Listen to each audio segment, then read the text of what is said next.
Bien, entonces la clase pasada estábamos viendo un modelo de probabilidad lineal, que eso es básicamente cuando nuestra variable dependiente es una variable de unos o ceros. Ya con este ejercicio anterior, con el de Stata, vimos que una variable discreta se puede pasar a una variable binaria utilizando unos sencillos códigos de programación. Y también habíamos visto que el modelo de probabilidad lineal tenía dos problemáticas. Una es la de acotamiento, que acá puede que las probabilidades predichas bajo este modelo, bajo el modelo de probabilidad lineal, se salieran del intervalo 0,1. Y eso no puede suceder porque las probabilidades se encuentran acotadas dentro de ese intervalo. El otro problema era heteroscedasticidad, que ese problema digamos que no es tan serio porque pues ya conocemos estimadores robustos a la heteroscedasticidad, y si utilizamos mínimos cuadrados generalizados, incorporando la forma de la heteroscedasticidad implícita en el modelo de probabilidad lineal, pues podemos resolverlo sin ningún problema.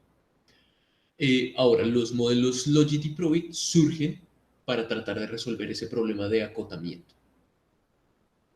¿Cómo lo vamos a resolver? Para eso necesitamos una función, un f de x, que cumpla estas propiedades de monotonicidad.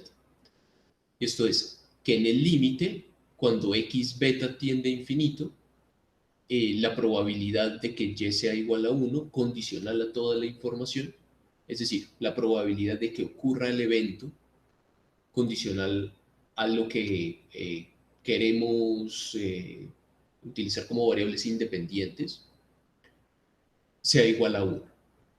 En el modelo de probabilidad lineal, si el beta tenía pendiente positiva, este límite se iba hacia infinito.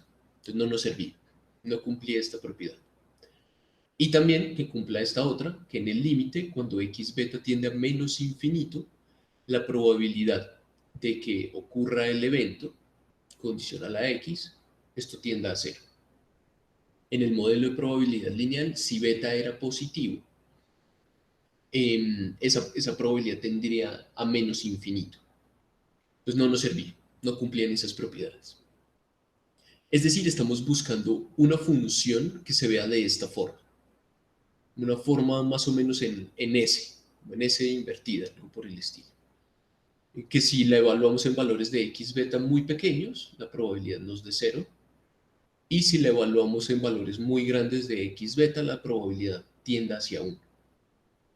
Para eso han surgido dos alternativas muy utilizadas. Pueden existir más, matemáticamente pueden existir muchísimas más funciones de esta forma, pero usualmente acá se puede utilizar la función de distribución acumulativa de la normal. Si utilizamos esa función, que usualmente se denota como phi mayúscula de x beta, vamos a tener un modelo Probit, que en realidad se debería llamar modelo Norbit o Normit, algo por el estilo, porque pues viene de la normal, ¿no? Pero Probit indica pues que modela probabilidades. Y si utilizamos la función de distribución acumulativa de la distribución logística, vamos a tener un logit. Esa función normalmente se denota de esta forma, como lambda mayúscula de x beta. Ahora bien, vamos a ver que estas dos funciones cumplen estas dos propiedades de monotonicidad, que es lo que necesitamos acá pues, para resolver el problema de acotamiento. Para el caso de la distribución normal, esta distribución phi de x beta se denota de esta forma, como 1 sobre 2 pi sigma cuadrado del error. Le sacamos la raíz a todo eso. Y debido a que es la función de distribución acumulativa, lo que vamos a hacer es que vamos a integrar desde menos infinito hasta el punto donde la estamos evaluando. Entonces, piensen en la campana de Gauss, por ejemplo. Si acá nosotros queremos calcular esta función de densidad y digamos que quisiéramos hacerlo en cero, la función acumulativa y quisiéramos evaluarla en cero. Entonces lo que haríamos es integrar toda la campana de Gauss hasta la mitad y eso nos daría un número. Eso es precisamente esta función de distribución acumulativa, esa área bajo la curva hasta este punto x beta. Es decir, eso va a ser la integral, la función de distribución acumulativa es la integral de la función de densidad de probabilidad, que es como la campana. Por eso acá vamos a incluir esta integral desde menos infinito x beta de exponencial de menos x cuadrado sobre 2 sigma cuadrado del error, integrando con respecto a x. Si no tuviéramos acá la integral, esa sería la función de distribución de probabilidad de la función normal. Cuando incluimos esta integral, va a ser la función de distribución acumulativa. Y mide la probabilidad de que esta variable aleatoria sea menor o igual a x beta. Es decir, toda esa área bajo la curva hasta el punto x beta. Entonces va a ser la probabilidad de que esta variable se ubique por debajo de ese valor. No sé si hasta acá tienen alguna inquietud.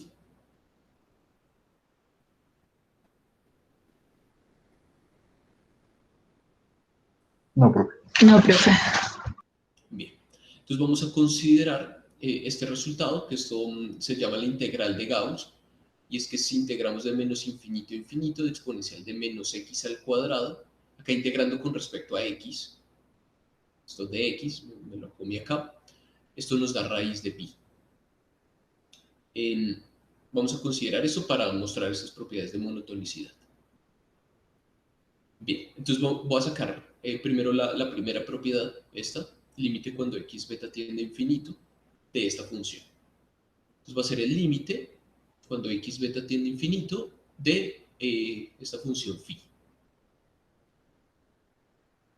Bien, dado que en el límite x beta va a tender a infinito, y este es x beta, el límite superior de la integral, entonces va a ser la integral de menos infinito a infinito de todo este número. Es decir, esto es algo así como, ¿cuál es la probabilidad de que esta variable aleatoria normal sea menor o igual a infinito? O en otro sentido, de que ¿cuál es la probabilidad de que se ubique entre menos infinito e infinito? Pues intuitivamente eso tiene que ser 1, ¿cierto? Con toda certeza, esta variable aleatoria se va a ubicar entre menos infinito e infinito. Bien, pues matemáticamente, si nosotros hacemos esta integral, la que está acá, considerando esta integral de Gauss, esto nos va a dar raíz de 2pi por sigma cuadrado del error. Por lo que acá estamos dividiendo por 2 sigma cuadrado del error. De hecho, pues en la función de distribución normal, esta constante que aparece acá, que es un poco rara, 2pi, donde pi pues, es el número pi, 3.14, bla, bla, bla, por sigma cuadrado del error, acá aparece para que cuando nosotros hagamos esta integral, pues normalicemos esta función que busca medir la probabilidad para que nos dé 1. Porque si no, si hiciéramos esta integral y no pusiéramos esta constante acá dividiendo, pues nos va a dar este número, que no es 1, no tiene por qué ser 1. Para que sí nos dé 1 y normalizar esa función, para que toda la integral de 1, pues dividimos por esto. Entonces acá hacemos este con este, son iguales, nos da exactamente. Bien, entonces queda demostrada esta propiedad. Segunda propiedad de monotonicidad, el límite cuando x beta tiende a menos infinito de esta función. Entonces acá lo que tendríamos al final es la integral desde menos infinito a menos infinito de esto. Y pues uno puede calcular la integral, pero en verdad pues acá no es necesario hacer este paso, porque acá cuando uno evalúa la integral, que acaba desde menos infinito a menos infinito, no sé si recuerdan ustedes que uno evalúa el intervalo superior menos el intervalo inferior. Y pues como acá es el mismo intervalo de menos infinito a infinito, esto es una función de distribución continua, pues la probabilidad nos va a dar 0. La probabilidad de que x beta se ubique entre menos infinito y menos infinito va a ser 0, dado que es una función de distribución continua. Y pues matemáticamente solamente es evaluar este número en menos infinito menos ese mismo número evaluado en menos infinito. Pues eso nos tiene que dar 0. ¿Tienen alguna inquietud de las dos propiedades de monotonicidad para el caso de la distribución normal?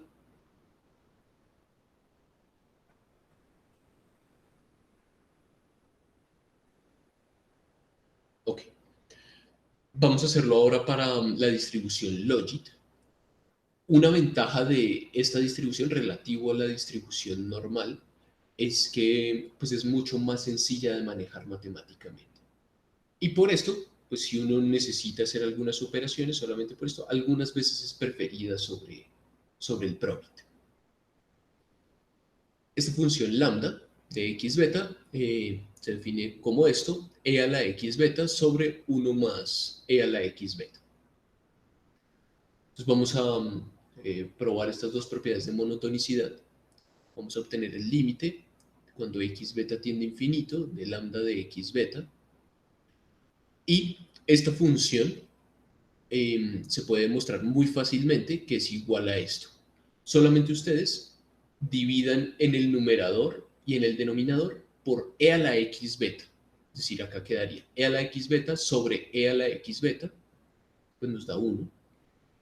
Acá este e a la x beta sobre e a la x beta nos da este otro 1. Y acá 1 sobre e a la x beta, pues es e a la menos x beta.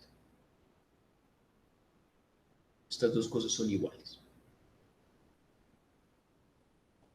Bien, y esto nos permite sacar el límite más fácilmente.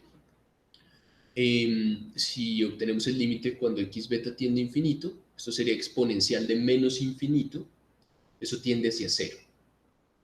Entonces quedaría 1 sobre 1, esta función va a tender a 1. Perfecto, cumple esta propiedad.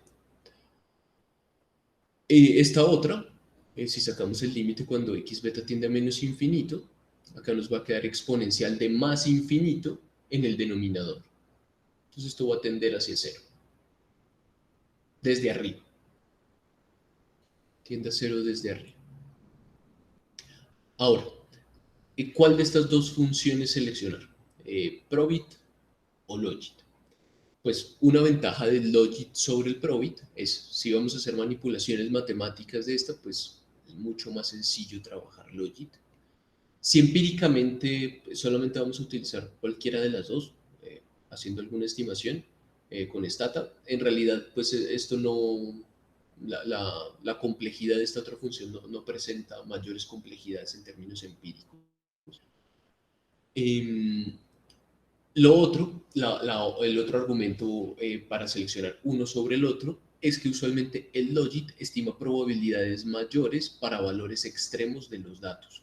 Entonces, si nosotros estamos interesados en tratar de modelar eh, probabilidades, digamos, atípicas, en cierto sentido, de la variable dependiente, pues quizás sería más adecuado utilizar logit, porque los valores atípicos van a tener más probabilidad de ocurrencia relativo a la distribución normal. Es decir, la distribución logit, si las graficamos, va a tener más masa de probabilidad en las colas de la distribución relativo a la distribución normal. ¿Qué quiere decir esto? Que cuando utilizamos logit es más factible, es más probable tener valores atípicos. Esta es la función de densidad de cada una, es decir, sería este phi sin la integral, que usualmente se denota phi minúscula, y este lambda bueno, derivada, que normalmente pues, se denota lambda minúscula. Son estas dos. Y esas dos mayúsculas son estas, que tienen la forma de S. Acá pues también podemos ver que claramente se cumplen las dos propiedades de monotonicidad. En cualquier caso, si x beta tiende a infinito, las dos tienden a 1.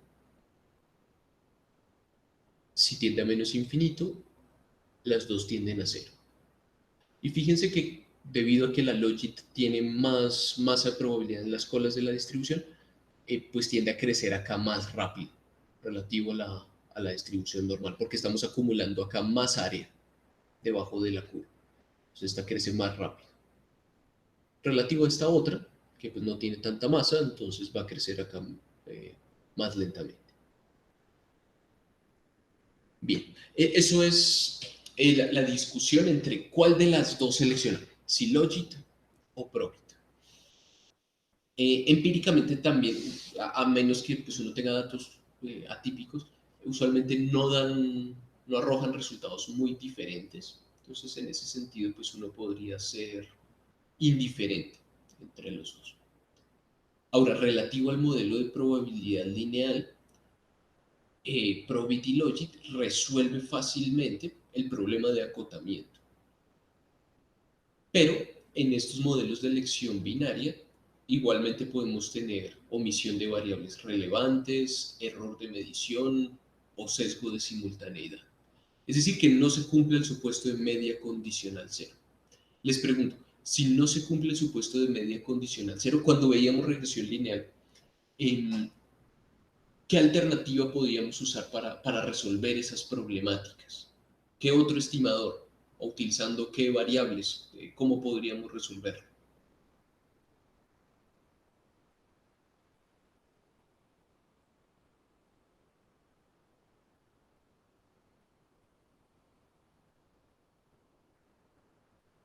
Es algo así como necesitamos una variable z que esté relacionada con x, pero que no esté relacionada con el error.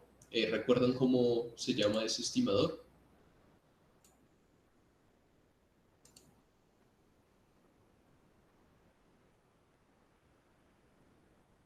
Pues variables instrumentales, ¿cierto?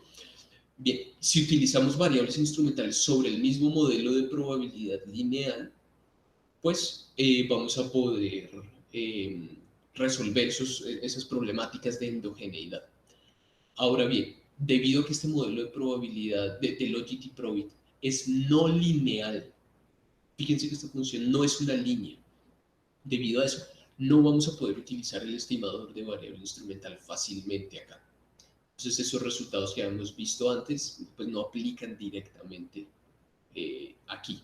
Eso pues arroja dificultades adicionales a la hora de manejar endogeneidad en modelo Logit y Probit. Entonces eso pues es un punto adicional para modelo de probabilidad lineal sobre Probit y Logit.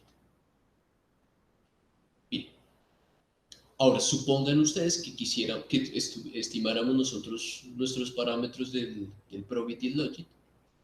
¿Cómo vamos a hacer para interpretar nuestros resultados?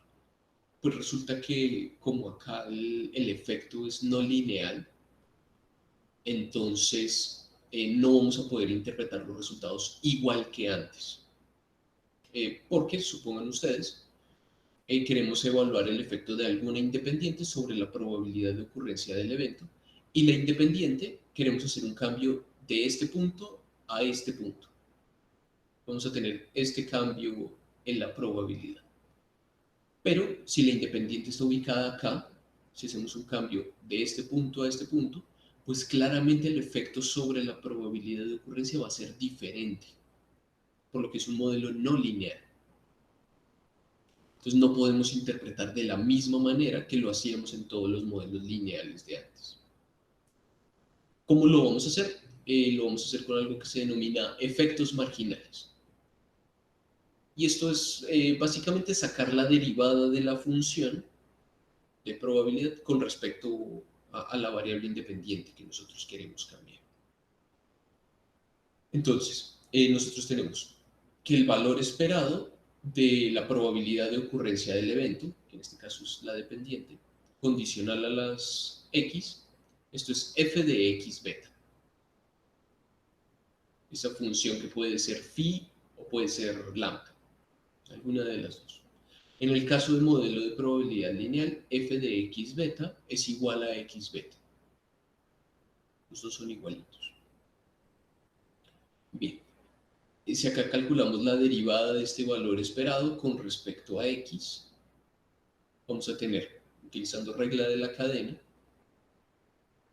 que va a ser derivada de f de x beta con respecto a x beta, por la derivada interna con respecto a x, que eso sería beta. La derivada de x beta con respecto a x es beta. Vamos a tener esto. Estos van a ser los efectos marginales de forma general. Para el caso del modelo de probabilidad lineal, pues nosotros tenemos que f de x beta era x beta, modelo de probabilidad lineal. Entonces acá vamos a tener que esta derivada sería derivada de f de x beta con respecto a x beta. ¿Y cuánto es la derivada de x beta, que es f de x beta, con respecto a x beta? ¿Cuánto les da esa derivada?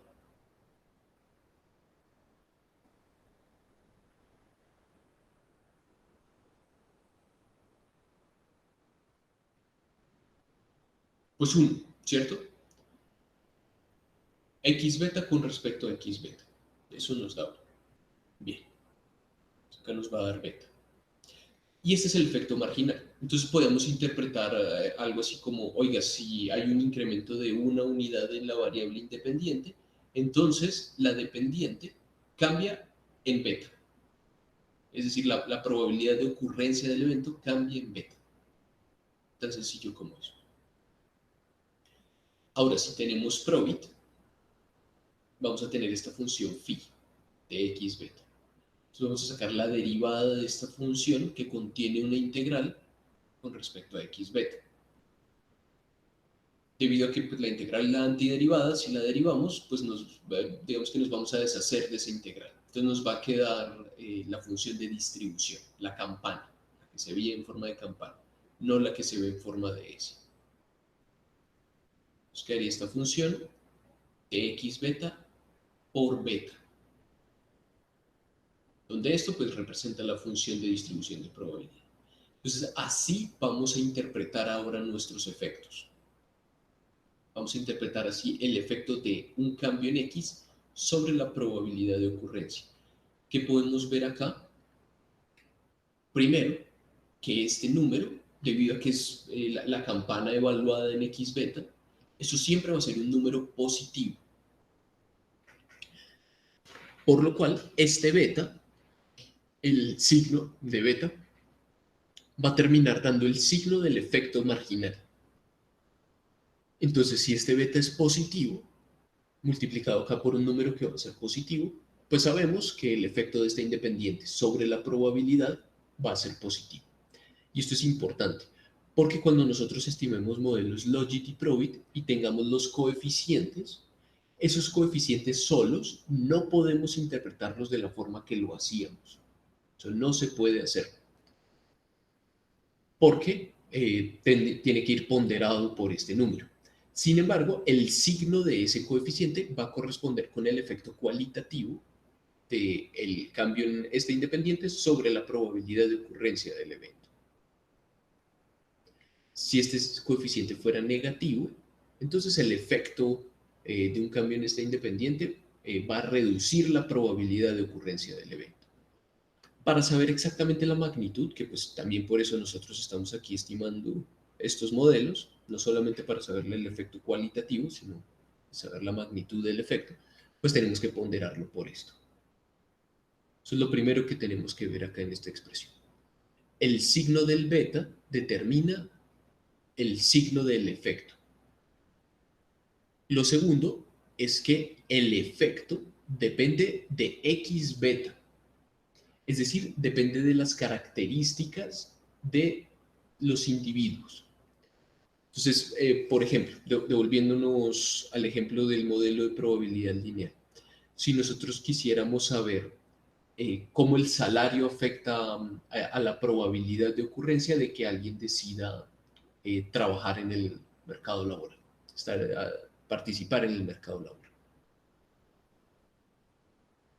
Ese efecto, si lo miramos estimado con un probit, va a depender de las características del individuo. Es decir, va a depender de sus años de experiencia, de su mismo salario, de su edad, de su género.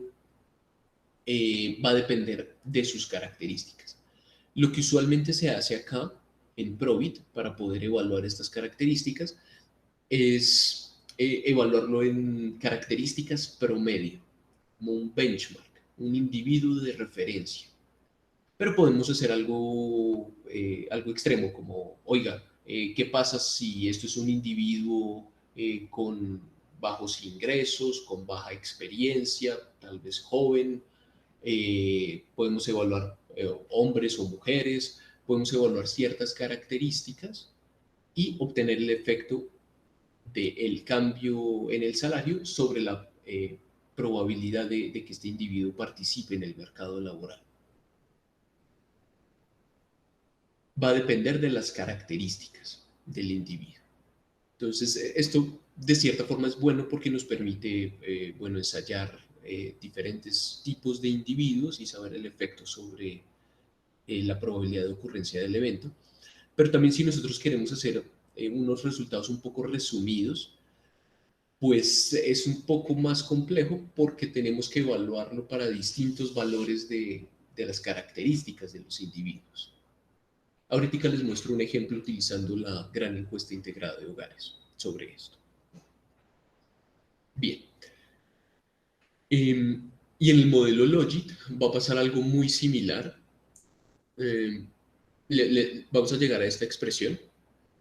Acá es el efecto de X sobre la probabilidad de ocurrencia del evento. El signo va a estar determinado por el signo de beta, igual que en Probit. Y también va a depender de las características de los individuos. Estas cosas, ¿por qué surgen? Porque este modelo es de naturaleza no lineal. Bien, entonces, para hallar los efectos marginales, vamos a sacar la derivada del f de x beta con respecto a x beta, donde el f de x beta es esto, con respecto a x beta. Esto es la derivada de una división. Entonces hacemos derivada del numerador por el denominador, menos derivada del denominador por el numerador dividido el denominador elevado al cuadrado. Entonces acá nos queda 1 más e a la x beta, que es el denominador, por e a la x beta, que la derivada de e a la x beta con respecto a x beta es e a la x beta,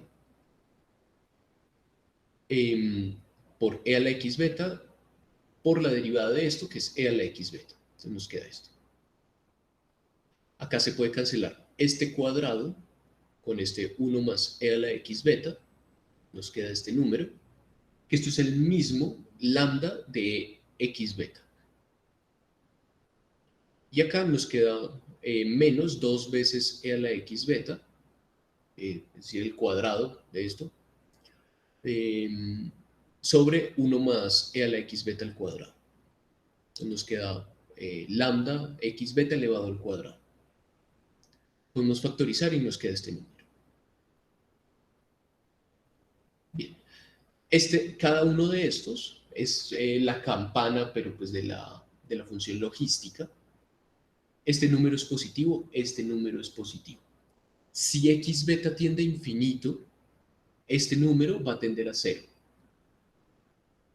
Entonces acá nos quedaría 0, 0, el efecto marginal tendería a 0. Si x beta tendiera a menos infinito, esto también va a tender a 0, cada uno de estos, y el efecto marginal también va a tender a 0. Pero si estamos en algún valor intermedio, que no sea infinito, más infinito, menos infinito, pues esto va a ser un número positivo, siempre. Porque fíjense que el mayor valor que puede adoptar esto. No, qué pena, no, qué pena. Dije algo mal.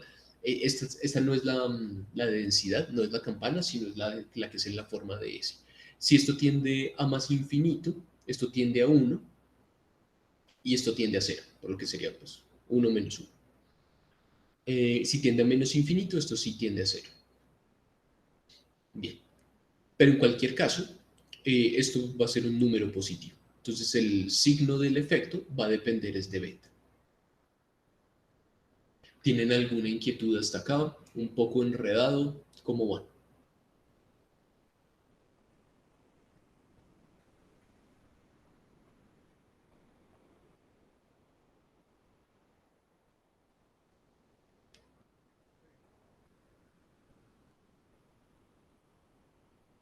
Bien, Profe, por mi parte, bien. perfecto. Ok. Bien, eso es para nosotros evaluar los efectos. de las independientes.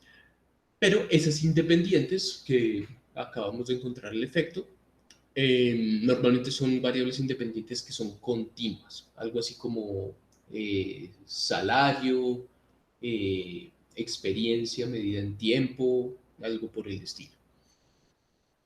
Ahora, si quisiéramos nosotros evaluar estos efectos, pues tenemos que considerar lo que les mencionaba, dónde evaluarlo. Lo primero que uno parte es en el individuo promedio. Uno también puede hacer algo así como en los extremos, como irse al extremo más bajo del salario, los primeros percentiles del salario, los percentiles más altos del salario, y hacer combinaciones de las independientes. O puede ser para un rango de valores. Hacemos, digamos que un grid search, eso se llama como un barril, algo por el estilo. Y evaluar distintos valores e ir construyendo una función para saber el efecto final sobre las independientes. Ok, si quisiéramos evaluar el efecto de una variable que es dicótoma o que es discreta, por ejemplo, la probabilidad de participación en el mercado laboral, dado que es hombre o dado que es mujer, y pues queremos comparar las dos situaciones. Lo que podemos hacer es sencillamente, utilizando los betas estimados, sacar el f de x beta evaluado cuando la independiente k vale 1. Es decir, digamos que es mujer. Entonces acá vamos a tener el f de x beta, incluyendo el beta k, porque va a ser beta k por 1, cuando la variable es mujer, menos el f de x beta cuando es hombre.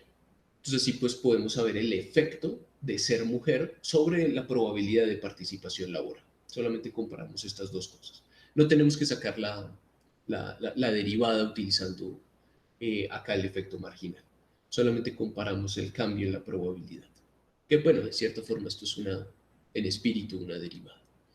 Y si es una variable discreta, algo así como, digan ustedes, número de cigarrillos fumados, algo por el estilo, podemos acá evaluarlo en un número C más 1 de cigarrillos fumados menos todo evaluado en un número C de cigarrillos fumados. Entonces acá sabríamos el efecto sobre la probabilidad de este cigarrillo adicional.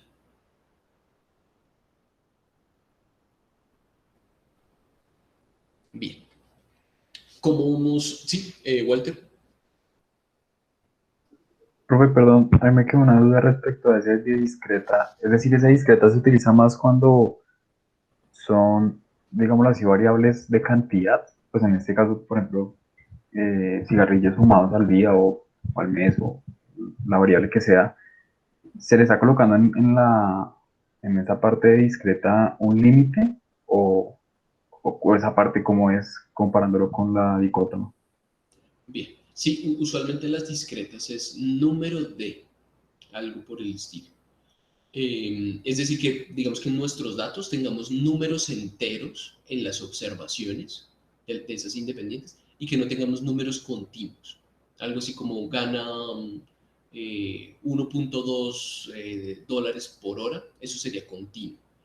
Pero si es una variable que solamente tiene números enteros, pues sería discreta. Vale, profe, gracias. Perfecto. Bien. Ahora, ¿cómo vamos a estimar los parámetros de este modelo? Acá no podemos utilizar un estimador lineal, sino que tenemos que recurrir a máxima verosimilitud. Esto, pues, sabiendo que la dependiente son unos y ceros. Esto implica, debido a que son unos y ceros, que la dependiente va a tener una distribución de Bernoulli. Esta es la función de densidad de la Bernoulli. Esto es sencillamente probabilidad de que el evento ocurra elevado a si el individuo I, para el individuo I, ocurre el evento o no ocurre, 1 o 0, multiplicado por 1 menos la probabilidad de ocurrencia del evento, elevado a la 1 menos si el evento ocurre o no ocurre. Para el caso, pues quizás más usado en estadística y probabilidad de los lanzamientos de una moneda, uno puede calcular la probabilidad de ocurrencia de estos eventos de esta forma. Eh, Probabilidad de que ocurra el evento multiplicado por la probabilidad de que no ocurra el evento. Es decir, algo así como, ¿cuál es la probabilidad de que en dos lanzamientos sucesivos salga cara en una moneda? Pues un medio por un medio, ¿cierto? De acá proviene esta función. Bien. Y acá esta probabilidad de ocurrencia del evento, pues va a ser igual al f de x beta, donde pues si utilizamos phi, vamos a tener el modelo Probit. Si utilizamos lambda, vamos a tener el modelo Logit. Bien, de esa forma podemos construir la función de verosimilitud, así como vimos bueno, eso está en el video de máxima verosimilitud, revísenlo. La podemos construir como el producto de todas las funciones de verosimilitud, de todas las funciones de densidad para todos los individuos. Esto pues asumiendo independencia entre ellas. Sería la productoria del producto desde i igual 1 hasta n, desde f de x beta elevado a la y por 1 menos f de x beta elevado a la 1 menos y. Esto para todos los individuos. Y para poder maximizar más fácilmente esto, usualmente pues intentamos linealizar esta función. Vamos a calcular algo que se denomina la log verosimilitud. Solamente sacarle el logaritmo natural a esta función. Por propiedades del logaritmo, todos estos productos se transforman en sumas. Este exponente baja, y acá queda y logaritmo natural de f de x beta, más 1 menos y logaritmo natural de 1 menos f de x beta. Bien, debido a que este f de x beta siempre son números que están entre 0 y 1, debido a que esa función en forma de s, si ustedes sacan logaritmo natural de 1, eso les da 0, ¿cierto? Si les sacan logaritmo natural de algo menor que 1, pues les va a dar números negativos. Entonces, usualmente, toda esta función de verosimilitud contempla únicamente valores negativos. Entonces, cuando maximicemos las funciones de verosimilitud utilizando stata, ahí nos van a aparecer únicamente números negativos, pero dado que queremos hacer la verosimilitud lo más grande posible, van a ser cada vez menos negativos. Y para poderla maximizar, usualmente pues, utilizamos algoritmos de optimización numérica. Estas son formas bajo las cuales uno solamente le da ciertas órdenes al computador, un algoritmo. El computador la sigue al pie de la letra e intenta numéricamente encontrar el máximo de una función. Para eso existen criterios de primera derivada, segunda derivada, y estos algoritmos normalmente tienen parámetros que uno puede cambiar para tratar de llegar al máximo más fácilmente, saber si llegamos al máximo o no llegamos al máximo. Pues usualmente estos algoritmos también a veces los denotan como inteligencia artificial, porque es de cierta manera como el computador está haciendo ciertas tareas. Y existen algunos algoritmos que de cierta manera aprenden ellos mismos a, cuando cometen algún error en la maximización, devolverse y arreglar ese error, algo por el estilo. Entonces esto también se enmarca más o menos en inteligencia artificial, estos algoritmos de optimización numérica. Bien. Ahora, algunas pruebas de especificación de este modelo Probit y Logit, de estos modelos, para nosotros saber qué tan ajustado está el modelo, es decir, qué tan bien está pronosticando dentro de muestra, no podemos calcular el R cuadrado de la misma forma que lo hacíamos antes, sino que existe una medida propuesta por McFadden, que él denomina un pseudo R cuadrado. Y esto es 1 menos la log verosimilitud L. Y esto es el valor de la log verosimilitud, ya habiendo nosotros estimado este modelo, que se supone que es máxima, queremos el mayor valor de la verosimilitud, donde este L acá va a incluir todas las variables independientes del modelo que pues, nosotros queremos incluir, sobre el valor de la log verosimilitud solamente incluyendo la constante. Dado que pues acá en este modelo que incluimos independientes tenemos más variables, acá la log verosimilitud va a ser mayor o igual al valor de la log verosimilitud solamente incluyendo la constante. ¿Qué sucede acá? ¿Qué esperamos? Que pues bueno, si estas variables adicionales son importantes, esas independientes están explicando, están pronosticando mejor a la probabilidad de ocurrencia del evento, pues esperamos que esto sea mucho más grande que este valor. Pero debido a que los valores de la log verosimilitud son negativos, el mayor valor que puede adoptar la log verosimilitud va a ser de 0. Entonces digamos que la cota superior de este número. Entonces este número va a tender hacia 0, esta log verosimilitud.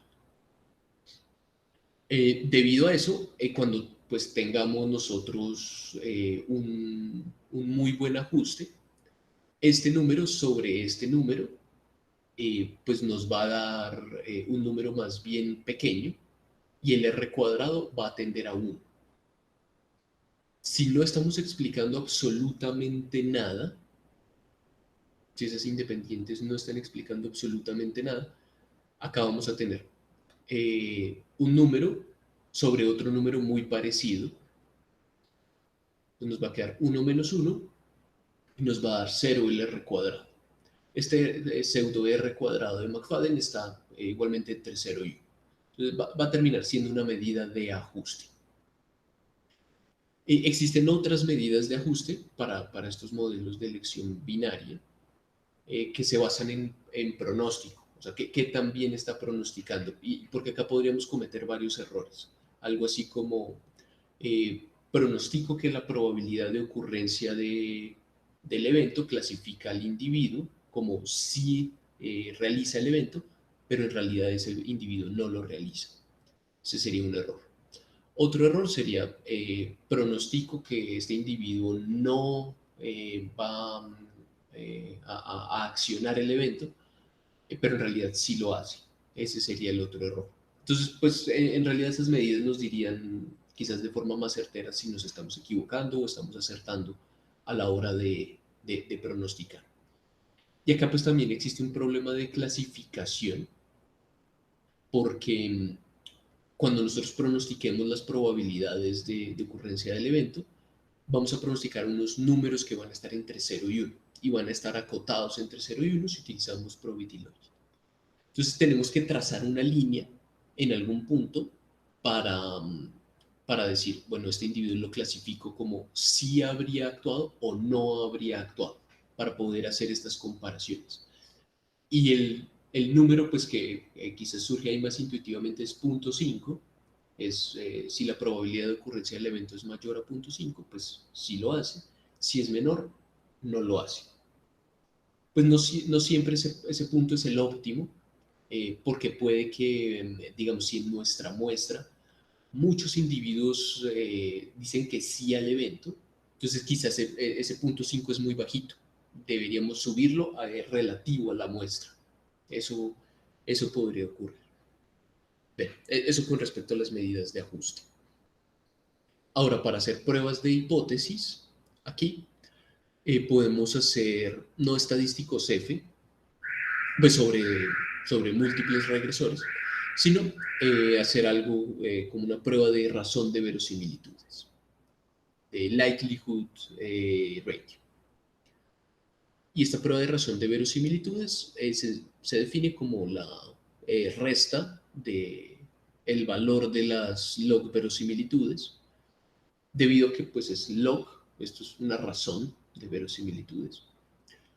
Eh, y esto es algo así como comparar un modelo, el valor de la verosimilitud de un modelo que no tiene restricciones. Es decir, algo así como correrlo contra todas las independientes. Y luego queremos probar alguna restricción. Puede ser, la más común es de la forma de ponerle ceros a algunas variables. Queremos saber si esas son significativas o no, un grupo de ellas.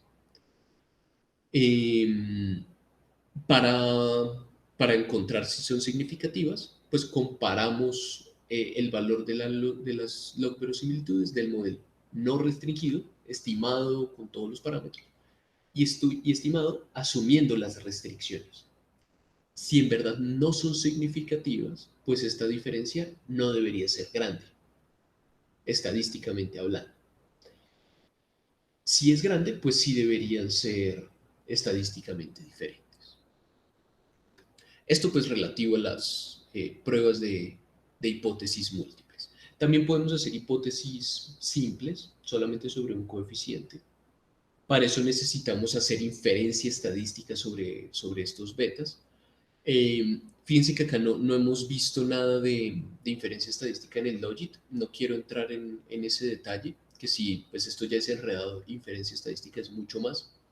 Esto requiere un método que se llama el método delta para nosotros encontrar la matriz de varianza-covarianza de los coeficientes. Y esto pues surge porque el modelo es no lineal. Entonces, no podemos encontrar fácilmente una expresión, bueno, se puede encontrar una expresión analítica, pero también se puede encontrar una expresión numérica para, para calcular los errores estándar de estos coeficientes. Pero la intuición es muy similar, es solamente coeficiente sobre error estándar, nos va a dar el estadístico T que nos sirve para hacer hipótesis. Bien, no sé si tienen alguna inquietud hasta el momento.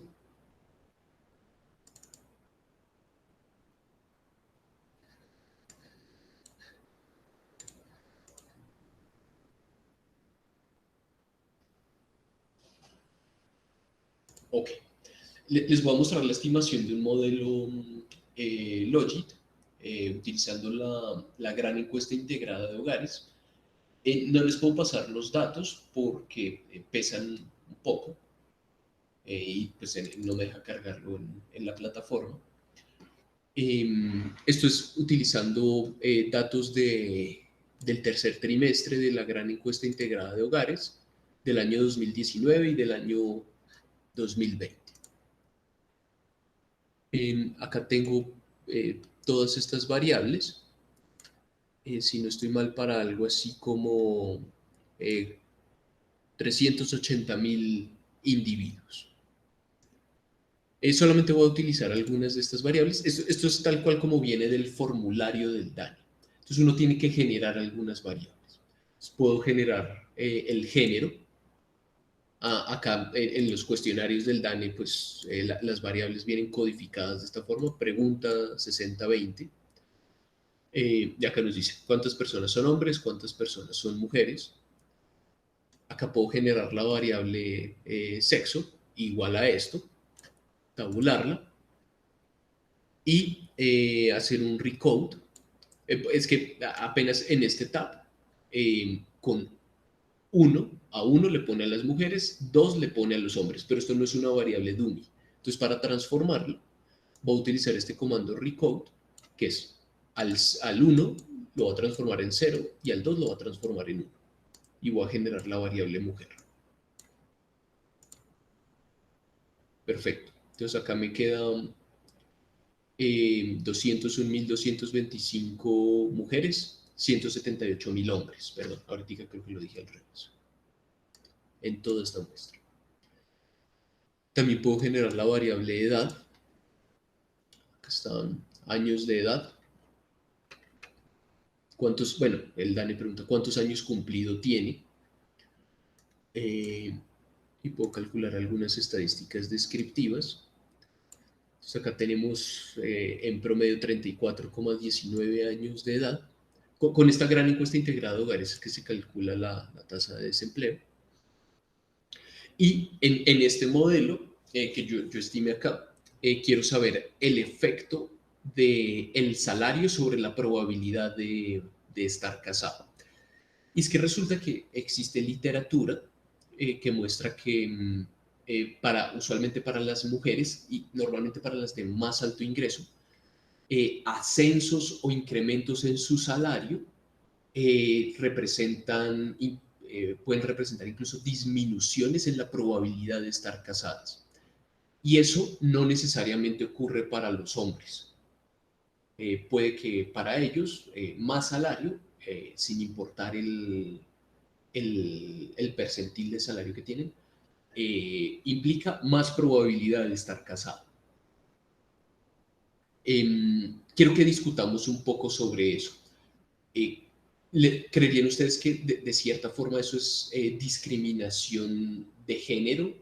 O podríamos tomar quizás acá una posición eh, quizás libre de prejuicios de decir, bueno, pero es que cada quien tiene sus decisiones y, pues la sociedad no, y los valores de la sociedad no repercuten sobre estas decisiones de las personas. Entonces, no sé, los escucho. ¿Qué opinan sobre esa hipótesis?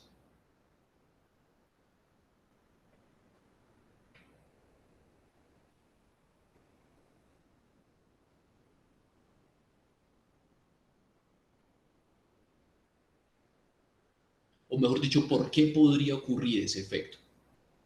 De que las mujeres cuando tienen más salario, la probabilidad de casarse sea menor o que incluso se divorcien. Pero para los hombres, más salario sí es más probabilidad de casarse. Sí, Walter. Profe, por mi parte, creo que es más por valores sociales que se han inculcado, pues en el caso de Colombia. Creo yo que normalmente cuando los hombres tienden a tener un salario más alto, por lo general es como, siento yo que tienen como diferentes metas, diferentes objetivos a cuando se encuentran con las mujeres, mirándolo de manera individual como a cada persona o a cada género. En el caso de las mujeres, pues sin ofender a nadie, pues creo yo que las mujeres tienen objetivos más prósperos de manera individual que los hombres. Pero pues vuelvo y repito, yo creo que son más por valores sociales, más no por valores, digámoslo así, de conocimiento o académicos. Bien.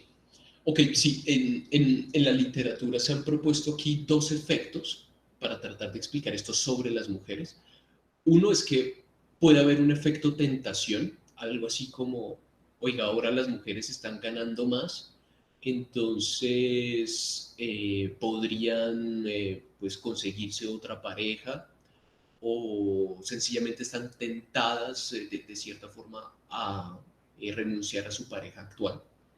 Eso es una hipótesis. La otra hipótesis es que sea algo así como un efecto riqueza de, bueno, ya tengo más ingresos, ya no dependo de cierta forma de mi pareja, entonces termino con él.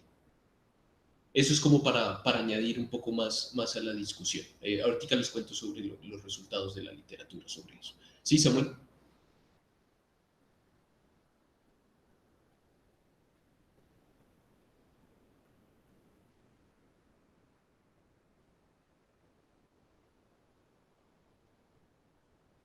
O Andrés, ok.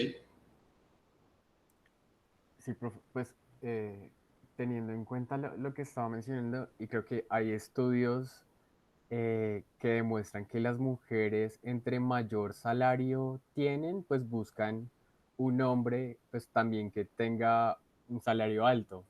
Y en ese sentido, pues baja la probabilidad de que esa mujer consiga como un perfil alto acorde a las expectativas que tiene.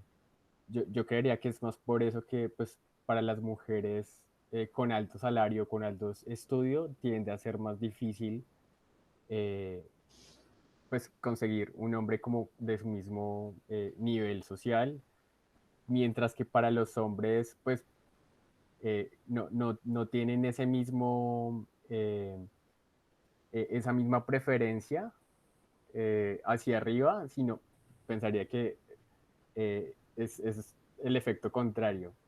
Creo que Ok, ok. por eso se Sí, podría. eso está más alineado, creo yo, al efecto tentación, algo por el estilo, creería yo, más que, o bueno, no, más al efecto riqueza. Sí, una combinación de las dos cosas, algo por el estilo. Bien, gracias Andrés. Sí, sí, Samuel. Profe, pues yo alguna vez creo que ya he tenido este debate o ya lo he escuchado y lo que ellos decían era que, digamos, las mujeres para alcanzar un mayor salario, ellas tenían que como pues lucharlo durante más tiempo, o sea, un hombre, no sé realmente las edades, pero digamos a los 30 años puede tener un salario de una mujer de 40 años. O sea, que ellas con el tiempo es que alcanzan como su nivel económico y que eso también explicaba por qué ellos como que estaban solteras, como que las mujeres que se dedicaban mucho al trabajo pues conseguían su éxito laboral, pero ya están en una edad que no, pues como decirlo así, no son, sí, o sea, pues apetecibles, es una Pero, fruta. ok, pero digamos, acá podemos hacer algo y es mantener constante la edad. O sea, prescindir totalmente de la edad. Algo así como un hombre y una mujer que tengan exactamente la misma edad. Pero sí, entiendo ese efecto, Samuel. Sí, sí, continúe, que lo interrumpí. No, profe, era eso. Ah, ya, Y ok. que, digamos, los hombres, pues como alcanzaban más pronta esa estabilidad económica, ellos tenían una edad más apta pues para las relaciones. Por eso es que tenían como más probabilidades de casarse con un salario alto. Ya, ok, ok. Sí, pues digamos que acá con estas medidas nosotros podemos prescindir de la edad, mantener constante la edad, porque claro, eso sería una gran crítica, ¿no? Si no mantenemos constante la edad, pues decimos, bueno, pues no es lo mismo, el efecto de la edad no es el mismo para los hombres y para las mujeres. Y, pues si estamos considerando también la probabilidad de estar casado. Bien. No sé si alguna mujer quisiera comentar algo.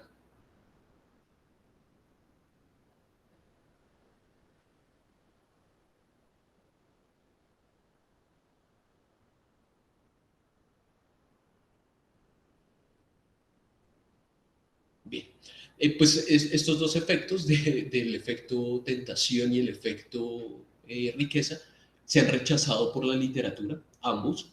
eh, y resulta que en realidad que parece lo que está ocurriendo es algo así como un cambio en el rol tradicional del género, como algo por el estilo de este rol tradicional de que la mujer está en la casa trabajando, ayuda en las labores del hogar, estas cosas.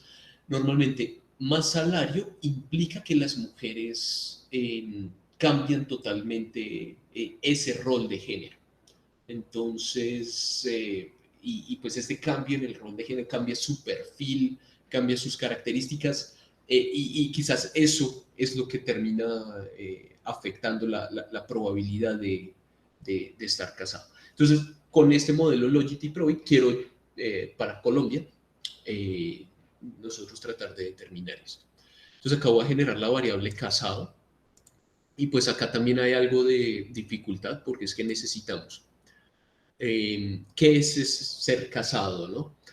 Pues acá hay algunas definiciones según el DANE, y es no está casado y vive en pareja, no está casado y vive en pareja hace, bueno, cierto tiempo. Estas dos son eh, diferentes tiempos, acá no sale la categoría completa. Está casado.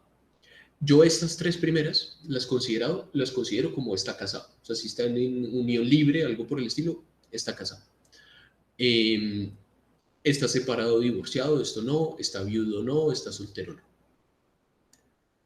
Entonces acabo de generar casado como missing value, le voy a poner 1 si se cumplen esas tres primeras características, 0 si se cumplen esas otras.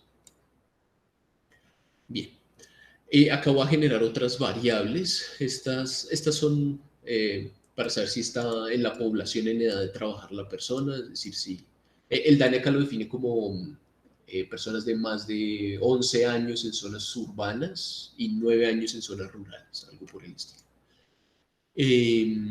Si están empleados, 1 0, si está desempleado, si está en la población económicamente activa, los que quieren trabajar, pero acá algunos no consiguen trabajo. Acá voy a generar la variable años de educación, y esta no es tan sencilla de generar, así como pues, cuando trabajamos las bases de datos del libro de Wooldridge. Acá voy a generar un tab de la P6210, y acá nos dan varias categorías. No tiene nivel, bueno, la pregunta es, ¿cuál es el nivel educativo más alto alcanzado? Ninguno. Preescolar, básica primaria, de primero a quinto, básica secundaria, de sexto a noveno, media de 10º a 13, superior universitaria, no sabe, no informa. Entonces acá uno tiene que hacer unas categorizaciones. No es exactamente años de educación de cada persona, porque están agrupados. Entonces voy a generar acá missing values. Luego voy a reemplazar años de educación 0 si está en estas dos primeras categorías de ninguno o preescolar. Voy a reemplazar esta si cumple estas otras categorías. Y así. O sea, solamente le asigno unos valores para cada una de las categorías. Pues correspondiente a las definiciones. Entonces acá nos da en promedio para toda esta muestra 8,4 años de educación. Mínimo de 0, máximo 26. Acá sí hay niños menores de 7 años. Si es un niño menor de 7 años, una variable que es identificadora del hogar. Acá en el DANE define diferente qué es un hogar y qué es una vivienda. Según el DANE, un hogar es una vivienda en la cual las personas se reúnen para comer juntos. Es decir, en una vivienda podrían haber múltiples hogares. Y pues podrían haber hogares unipersonales. Solamente una persona, varios ahí separados, viven bajo el mismo techo, pero pues no interactúan. Bien, el salario,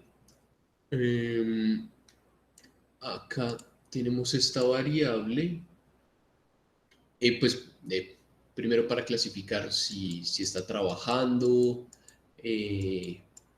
tipo digamos, de trabajo.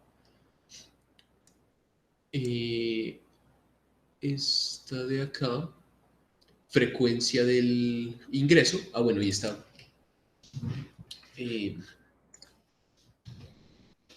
Es 6.500. Esta sí mide, pregunta el salario. Antes de descuentos, ¿cuánto ganó el mes pasado en este empleo? En pesos. Bien. Entonces acá reemplazo esta variable si estaba trabajando, o sea, utilizando estas categorías. Ok, frecuencia del ingreso. Luego acá preguntan en cuántos meses, para cuántos meses corresponde a lo que recibió. Entonces esa respuesta que está allá, a veces alguien la recibió para 2 meses, otros para 1 mes solamente, otros para todo un año, fue esa suma. Entonces voy a sacar el ingreso mensual con esto, que sería la división de esa anterior sobre esta frecuencia del ingreso. Luego podemos sacar salario por hora. Esto es solamente la misma variable dividido esta variable de frecuencia de ingreso por una constante solamente para sacar salario por hora, WH, y el logaritmo natural del salario por hora. Esta es antigüedad laboral, que si está en años. A veces en la literatura se trabaja algo que se llama experiencia laboral potencial, que es mis años de edad menos cuando era niño, menos lo que le dediqué a estudiar. Entonces es todo lo que podría haberle dedicado a trabajar. si hubiera estado totalmente empleada durante este tiempo. Acá quizás es mejor esta medida de antigüedad laboral relativo a experiencia potencial, porque acá pues, puede haber una correlación muy fuerte con años de educación igualmente. Informalidad. Entonces, el DANE define informalidad como si la persona no cotiza a seguridad social. Entonces, esto puede verse de varias formas. Si cotiza al fondo de pensiones, si cotiza a salud. Y bueno, también si la persona no paga, pero es beneficiaria. Algo así como alguien en el núcleo familiar sí paga y me incluyen ahí y me pagan mi seguridad social.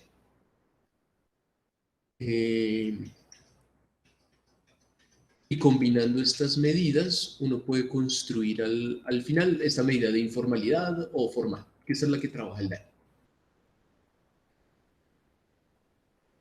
Unas dummies de año, el tamaño del hogar. O sea, acá podemos saber tamaño, hogar. En promedio, acá es 4,20 personas por hogar, mínimo de 1, máximo de 28 personas por hogar, no es lo mismo que vivienda. Número de niños en el hogar, número de ancianos en el hogar. Esto pues se puede hacer un cambio en este número.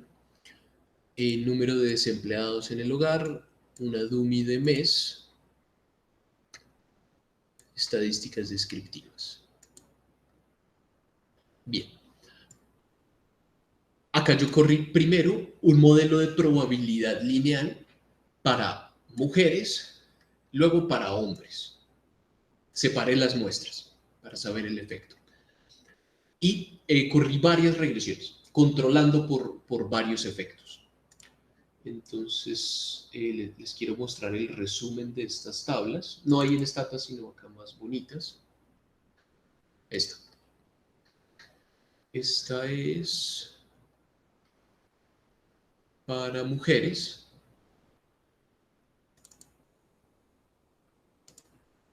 Y esta es para hombres.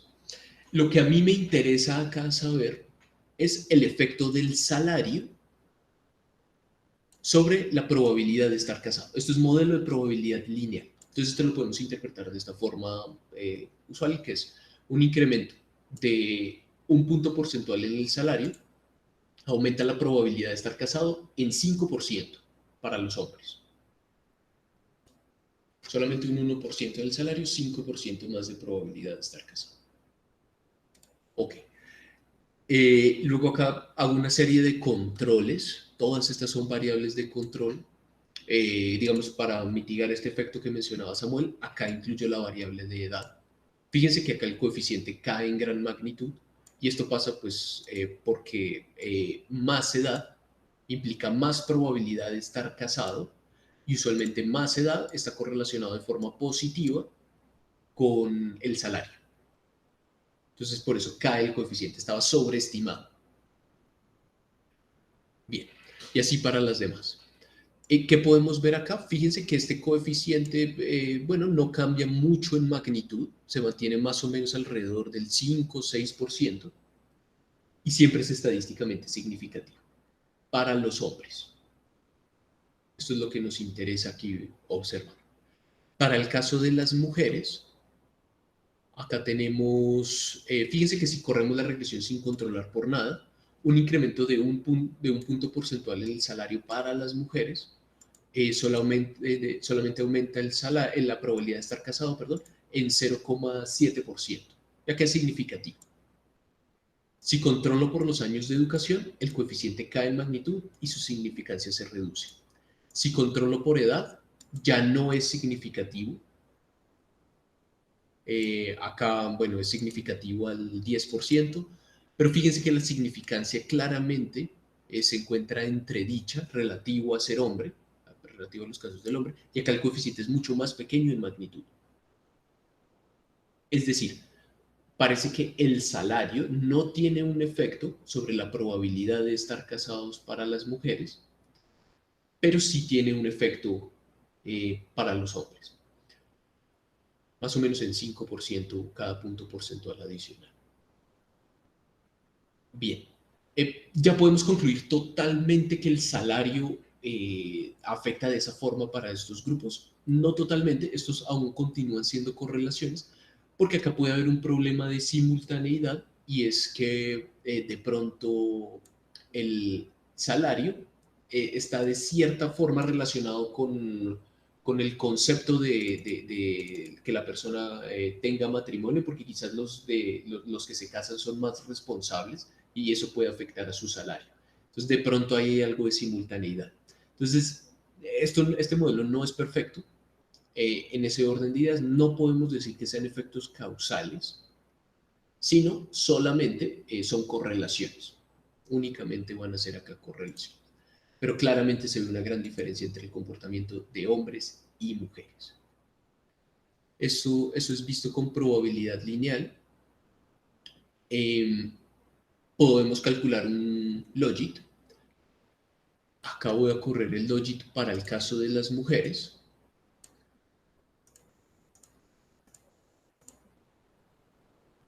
Entonces acá nos aparece el valor de la log verosimilitud que estamos intentando maximizar. Fíjense que siempre es negativa, pero cada vez menos negativa.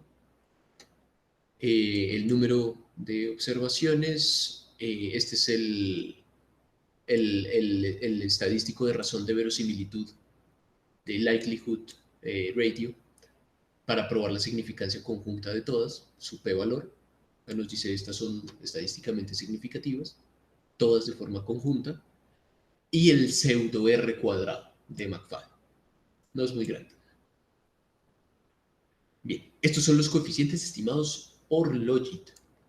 Estos no los podemos interpretar al igual que los efectos marginales, al igual que el modelo de probabilidad lineal. Porque acá depende esto de las características del individuo.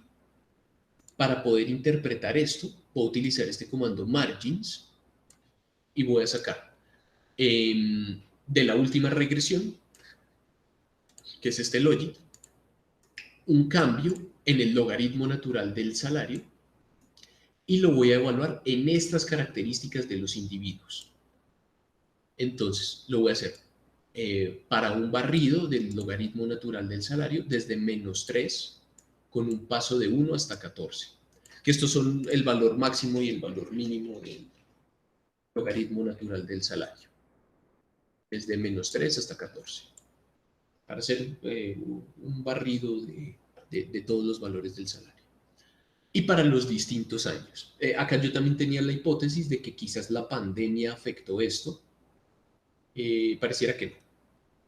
Entonces lo voy a hacer también para el 2019 y para el 2020. Ok.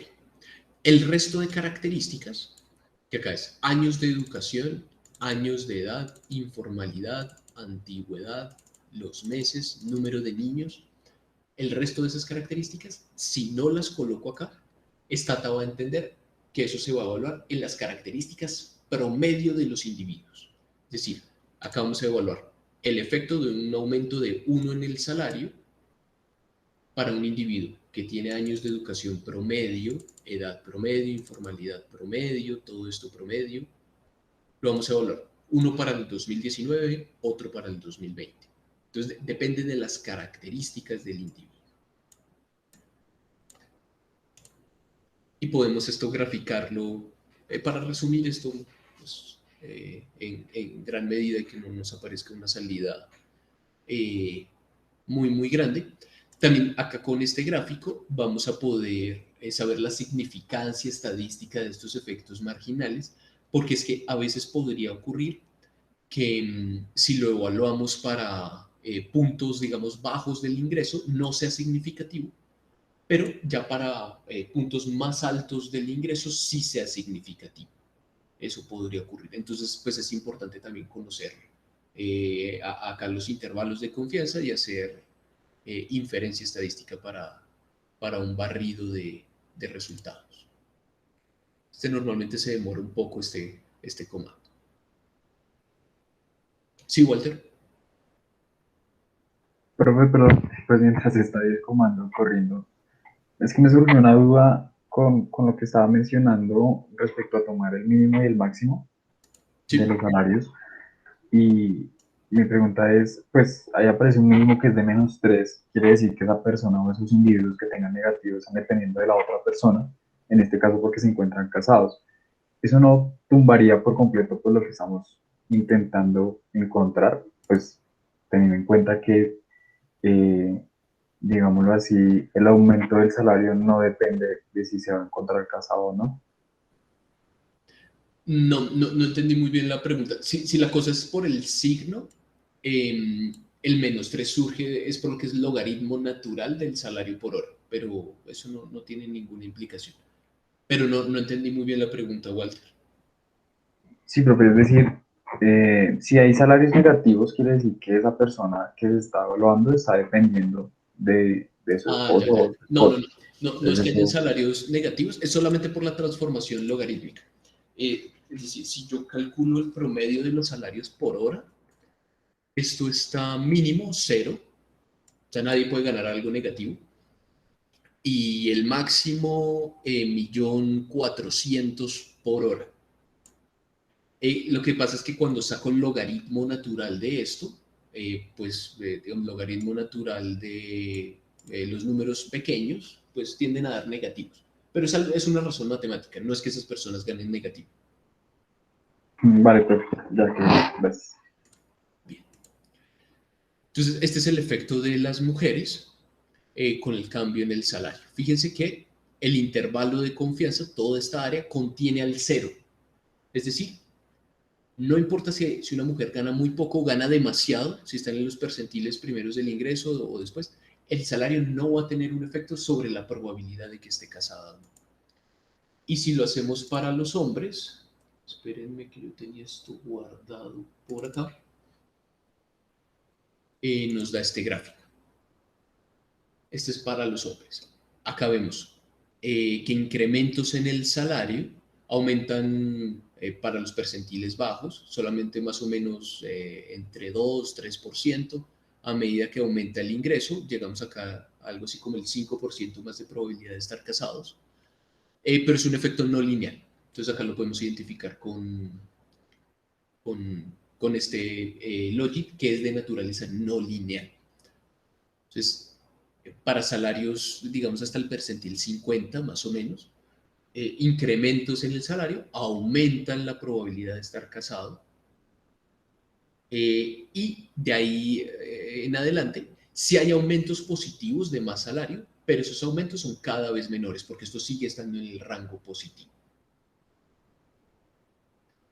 Y parece no haber grandes diferencias entre el año, entre 2019 y 2020, relativo a este efecto.